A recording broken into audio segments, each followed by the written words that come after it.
எலுமிச்சை அளவு புளியை எடுத்து கரைச்சி வச்சுக்கணும். அதை விட்டுடலாம். புளி தண்ணியில் காய் வேகட்டும்.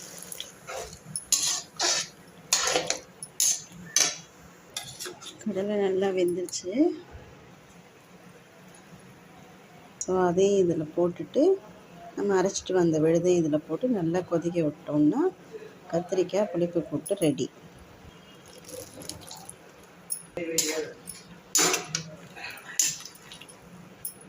அரைச்ச விழுதையும் இதில் சேர்த்துடணும்.